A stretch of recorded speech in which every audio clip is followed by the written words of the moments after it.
যদি ভারত বিওপিতে জয়েন না করে তবে আমরা ভারতকে ধীরে ধীরে বরবাদ করব। ভারত যেন আমাদের স্টেটমেন্টগুলো হালকাভাবে না নেয় এবং আমাদের কথা মেনে চলে। হ্যাঁ বন্ধুরা, এই ভাষাতেই ডোনাল্ড ট্রাম্পের উপদেষ্টা ভারতকে হুমকি দিয়েছেন। যেন মনে হচ্ছে ট্রাম্পই ভারতকে লালন পালন করেছেন। হ্যাঁ, আপনারা সবাই জানেন যে একদিন আগে আমি ট্রাম্পের বিওপি সংগঠন নিয়ে একটি বিস্তারিত ভিডিও বানিয়ে বলেছিলাম যে ট্রাম্প এমন একটি গ্রুপকে বানাতে চান যার নামমাত্র গাজার মিডল ইস্টে স্থিতিশীলতা, শাসন ও দীর্ঘমেয়াদী শান্তি কায়েম করার জন্য তৈরি করা হয়েছে। কিন্তু এর আসল উদ্দেশ্য হলো সব দেশকে আমেরিকার গোলাম বানানো। যেমনটি আপনারা জানেন যে ট্রাম্প 22 জানুয়ারি 2026 সালে বোর্ড অফ পিস অর্থাৎ বিওপির চার্টার রাটিফাই করেছেন, তাও আবার ইউএনএসসির অনুমোদন ছাড়াই।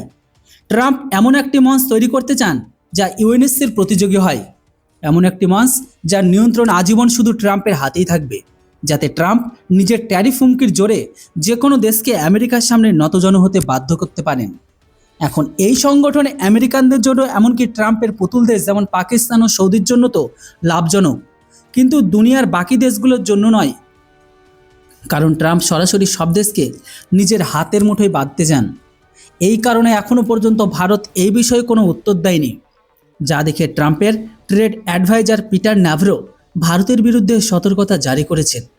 দেখুন, আপনাদের সামনে নিউ ইয়র্ক টাইমসের আর্টিকেলটিকে দেখা যাচ্ছে, যেখানে পরিষ্কার লেখা আছে ভারত যদি ট্রাম্পের গাজা পিস অফ বোর্ডে সামিল না হয় তবে ভারতকে ভবিষ্যতে অনেক বড় লোকসান পোহাতে হবে। সেই সাথে ট্রাম্প প্রশাসনে ভারতের ওপর অতিরিক্ত ট্যারিফ বসাতেও পারে। এছাড়া পিটার ন্যাভারো এটাও বলেছেন, যদি ভারত এই বিওপি গ্রুপে জয়েন না করে তবে ভারত ও আমেরিকার মধ্যে যে ট্রেড ডিল বা বাণিজ্য চুক্তি হওয়ার কথা ছিল সেই আলোচনাও বন্ধ হয়ে যাবে এবং ভারত যে আধুনিক অস্ত্র আমেরিকার থেকে কেনার ইচ্ছা রাখে সেটাও ভারত ভুলে যাক। ট্রাম্পকে নারাজ করা ভারতের জন্য ঠিক হবে না, এই কথাটি ভারত জেনে নিক। তো এখন দেখুন বন্ধুরা, এখনও পর্যন্ত ভারত বোর্ড অফ পিস নিয়ে নিজের কোনো সিদ্ধান্ত জানায়নি। তার আগেই ন্যাভারো সাহেব হুমকি দেওয়া শুরু করে দিয়েছে ভারতকে। ন্যাভারো তো একজন ট্রেড অ্যাডভাইজার, কিন্তু কোনো মিলিটারি জেনারেলের মতো আমাদের হুমকি দিচ্ছেন। তো দেখুন, ভারত একা নয় যার এই গ্রুপ নিয়ে সমস্যা আছে। France, Norway, Sweden, Denmark, Germany, Italy, Canada, এমনকি ব্রিটেনও এই গ্রুপে সামিল হতে অস্বীকার করেছে। কিন্তু পিটার ন্যাভারোর নিশানায় আছে শুধু ভারত।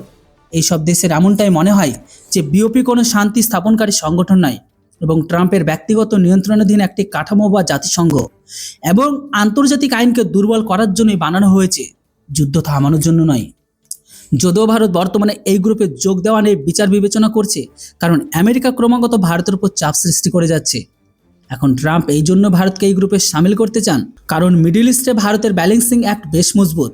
সেই সাথে ভারত ইসরায়েলের বন্ধুও। এই বোর্ডের মেম্বার হওয়ার জন্য ট্রাম্প প্রত্যেকটি দেশকে 8,500 কোটি টাকার অবদান দিতে বলেছেন, যাতে এই গ্রুপ আর্থিকভাবে দুর্বল না থাকে।